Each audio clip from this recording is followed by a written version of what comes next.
Hey, what's going on, everybody? So today I'm going to do a video real quick and talk about the list. So if you watch any of my of Adventures in the Forgotten Realm box openings, then you probably heard me kind of gripe a little bit about the list.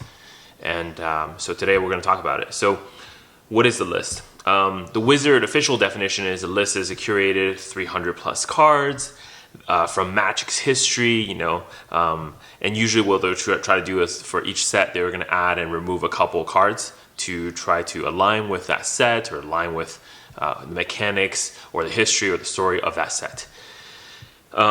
And where do you get the list cards? So the list cards appear only in the set boosters. They're not in the collector's edition. They're not in the normal draft packs. They only show up in the set boosters and at the rate of 1 for every 4 packs. So in a box of 30 set boosters, you're usually looking around like 7-ish cards or so. So usually I get about 6 to 7 per box, set booster box.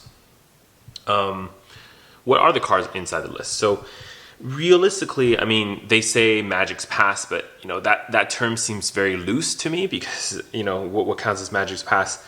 Sure, there are cards from, like, for example, Portal Second Age here, or there are literally cards from Strixhaven within the Adventures in the Forgotten Realm set, right?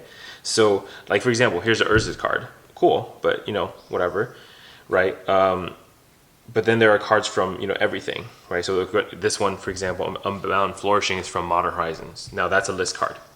Let me see if I can find one that's really recent. Here we go. Here's one from Theros, right? Anax. Now it is a special frame, but it is from Theros, which is just kind of a little bit too recent, I think, for it to be kind of useful. Most people probably have this. And I remember back in, I think it was Zendikar, I got a bunch of these like Ikoria special frame list cards as well, like the Pounding Shark and the Parcel Beast, right? So I have these from the list as well. The way that you can tell they're in the list is by looking at the bottom of the card. So right on the bottom, you're going to see these like magic symbols. And that is how you can tell these are list cards, because normal versions do not have this little magic symbol here. But the rest of the card looks exactly like how it's printed from that set. I mean, down to the colors, down to the frame, down to even the set symbol. So there's no set symbol for the list. It's the original set symbol for that set. Come on, focus. Yeah, like that. Okay. What kind of cards can you get from the list? Well, again, the range is really wide. You're going to get 7 curated out of 300. The drop rates are not equivalent either, meaning it's not like you're going to get, the mythic rares are not as common as, for example, the commons. Now, what is the actual rarity or spread is kind of mysterious to us. Wizards does not reveal that. But I can tell you from just experience, yes, you can definitely get some really great cards from the list. As an example, like, let me see what I have over here. So I've obviously sleeved up some of the ones that are worth a little bit more money. For example, like this, I think was in Kaldheim. I got the Freyalise list card commander. It's not that expensive, but it is, a little bit more of the more chase ones. What else? Okay, Yasan, right? Pretty good card.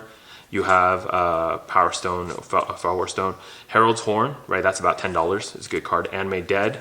These are all, Archive Trap, really good card. More Herald's Horn, Reality Shift, really commander playable. Panharmonicon, right? So the best one, okay, Gisela. I actually had 2 of them from the Adventures in the Forgotten Realm. If you watched the box opening, you would have seen me get this.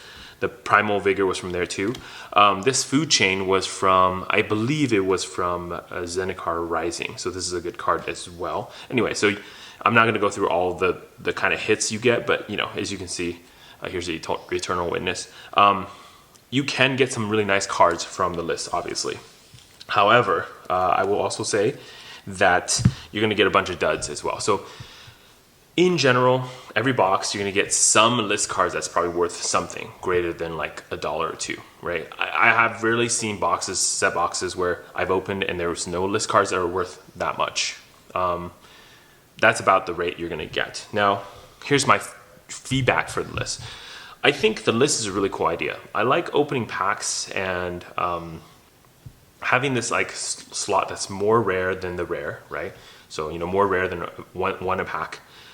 And having this kind of like, ooh moment of like, hey, that's really cool. I hit something interesting. I hit this, you know, like Helm of Cauldra, right? That's just, I don't know if it's worth that much, but I think it's really cool to hit a card like that. My issue with the list card, or at least the way that it's currently designed, is that, you know, part of this, I hear some folks talk about the list as a way to print certain cards, like reprint certain cards that really needs reprinting. And I don't think that's true. I mean, like, if you're looking at 7 cards out of 300 per box, that's not really substantial enough to reprint anything into, like, you know, normal, standard, modern or other formats, right? Commander, etc. Yeah, they're just not going to be common enough for them to be on the market, especially for the cards that probably people really want. I've also heard the argument that list is kind of like a way for you know, certain cards, like, so the Wizards, what they're planning now in the future is that certain cards like the whole Walking Dead debacle with these, you know, especially black bordered, but only in special, like, you know, crossover storyline frames, etc. Like, you're never gonna have like Rick as a Magic card, right? There won't be a set in Magic that will have Rick as a card. So they're kind of like a skin, just like the Ikoria skins. What they were saying is they're going to print a version of the card like Rick, but it's like a skin of Rick within the list, into the list. Now, they may still print that card into standard or something else, but I really hope that they don't just only print it into the list, because, again, that's not a substantial way to print that card and make it available for all the players that want to play and use that card, right? Otherwise, they're basically forced to buy the Secret Lair. For me, personally, I'm a big, like, thematic kind of person. I really don't want to play Magic where it's like, you know, I'm dropping my Pikachu card against your Rick Grimes, and then you're going to throw in Transformer to fight against my, like, Bart Simpson, right? It's not really how I want to play the game. So I do like Magic for Magic. I think Dungeons and Dragons is very Magic, so it doesn't even feel out of place to have cards like that, because, you know, those character names, their classes, their spells, they just feel very Magic-like. But I don't think, for example, you know, I'm a big fan of Warhammer, but even I don't believe that Warhammer should be part of Magic. I think it could exist as a silver border deck, and I would love to play it as that. I don't really want to see, like, somebody drop, like, Ultramarines into a deck of, like, elves. It's just, something about it just feels really wrong. Yeah, so that's about it. What would I fix about the list? I think, again, I like the fact that you can open them. I remember, I think it was Zendikar Rising. I was opening a box with my friend, and I opened Dromar the Banisher. Like, it's a really old school dragon, one of the legendary dragons from Evasion. You know, those 3-color dragons. It's not worth that much. It's not even that good of a card. But for me, because when I was playing as a kid, that was a card I remember getting in a pack, and I was so excited when I finally got it, and I was like, oh wow, look how cool this dragon is. There was some nostalgic value of seeing a card like that again, like, and it's packed fresh, and there's, you know, basically everything looks just like it was, except, you know, obviously the little logo on the bottom. I think that has value. I really truly think that that's something that Wizards should maintain, you know, as part of the list. So there's that. The other part of it too is, I think, honestly, maybe they should just shrink the list down a little bit and make them rotational. So instead of having 300 cards in the rotation, make it like 50, and make all 50, you know, somewhat usable, somewhat, you know, great, right? I think Goblin Lore, it's fine, right? It's not a very expensive card, but it's useful and it's usable. I think Anax is like borderline okay. Only when this card is out of rotation for many, many years would this be okay to be in the list. I think the fact that it's still basically part of standard, it's not okay to put this in the list, okay? Other cards that were basically printed last year, I don't think they should be in the list, right? Like, I just don't understand why they would do that. Like Moldavine Reclamation, like, I've seen so many copies of this card in the list already. Skyshroud Behemoth. So here's what, you know, I'll say. This is a rare, technically, but this appears on the list very common, because even out of all the packs I've opened, I believe I have like at least 3-4 of these Skyshroud Behemoths. So that's something to think about, right? So things like, you know, here's a good one. Primal Vigor. what a great card to put in the list, right? And yeah, I'm not saying Wizard put every card should be like Primal Vigor level good or whatever. I'm not asking for that. I think what I am saying is make the list special or unique. And if you must, like, don't put them 1 in every 4 packs. Make them 1 every 6, 1 in every 8 even. Make it somewhat rare. Maybe like make it so that, like, you know, as a prize, as when you open it, you know, if you ever crack set boosters and you open the pack in the back, you know that you're going to get a list card because you're going to see a magic back. It will look like this, right? Rather than like, where's my tokens and stuff like that? Yeah. So normally you might see something like this on the back. So let's say you have a bunch of cards, right? They're like this, right? You open the pack, it looks like this, you know you didn't hit a list. But if you open a pack and it looks like this, you know you hit a list card. That should be a really exciting moment for people. Now, the problem is you fan through, when you get to the, you know, you rare or whatever, and then you see the list card and it's this, and you're like, well, I guess that's cool. I just think that's such a dud. Like, I don't think you need to have duds to make the other cards great. I think you can just have great cards and just have them at a higher rarity. Like, this is very similar to like invocations. That's a good example. I think the list card, if the list cards for me were invocation level rarity, but they would also be as good as invocations, right? Or called Kaladesh Inventions, I would be pretty happy with it. I don't think I would be angry about list card. And I'm not saying I'm angry about list cards. And here's the thing, like every single time I open set boosters, I always find cards that I can definitely slot into my commander deck, right? So that's always fun. But I will say though, just from basically going through a lot of list cards, I can tell you there's a lot of trash in the list.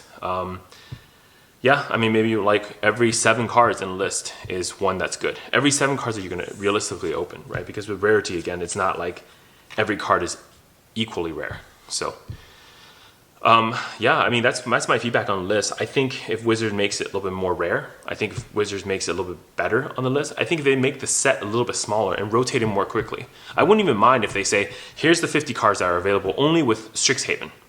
And then for, let's say, Adventures in Forgotten Realm, it's a new set of 50 cards. Totally different, right? And make it a little bit more rare, but make it a little bit better as well. I think that would be really great. I mean, imagine way long down the road, right? I mean, this is where, you know, you get into the whole like financial value of these things in the future. Imagine somebody says, hey, you know what? That set, Strixhaven, has Force of Will in the list, okay? And you know what? Force of Will hasn't been reprinted for, whatever, 7 years. I know it's been reprinted in Double Master. Just pretend it's not been reprinted like recently or something.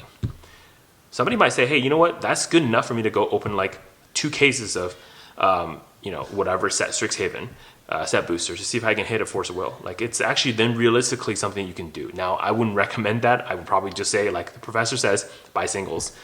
But I think that's something as a chase is kind of interesting, right? I don't think it's interesting when there's 300 cards.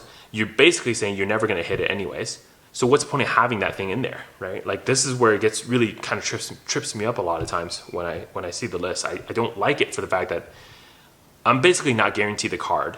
And it's just kind of like a nice to have. And half the time or greater than half the time, you're going to get some sort of dud. You're like, oh, wow, cool. Got a pounding shark. That's cool. It's not like I didn't pull one of these in my Ikoria, you know, draft or whatever. So yeah, that's what I would say. You know, oh, here's another good example. So here we go. 2 curious pairs that you know in the list. Why is this even in there? It's really not necessary, right? I know it's the whole like rarity thing that Wizard really likes, but there's nothing wrong with printing the list much more rare, but make every one of them really, really good, right? So yeah, that's my feedback on the list. I think long term, Wizards probably still adjusting, figuring out what the list is. It is pretty rare, new as a concept for them. I think there's a lot of potential for this, and you can start seeing that they're pushing a little bit that idea into the draft packs as well. Like Strixhaven Mystical Archives, I feel like is another list, right? If you think about it, it's like a separate list from the list. That is more in line with what I'm looking for. But imagine if you Strixhaven Mystical Archives, cut out all the commons and uncommons in there. Just only have the rares and mythics, but don't make them 1 a pack. Make them like 1 in every 6 packs.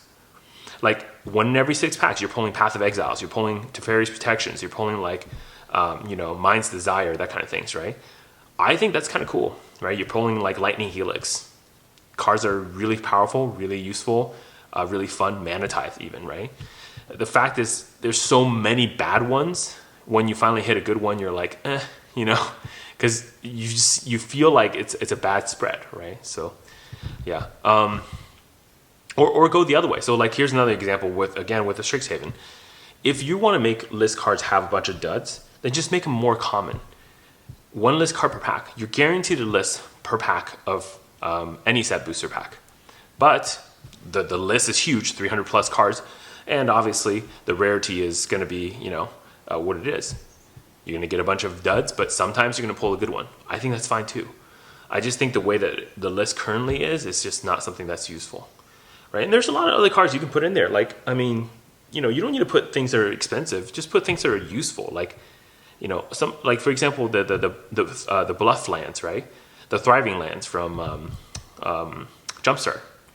Jumpstart was such a low printed product. I mean, what better place to print something that a lot of people could use in their decks? I mean, it's not the best, right?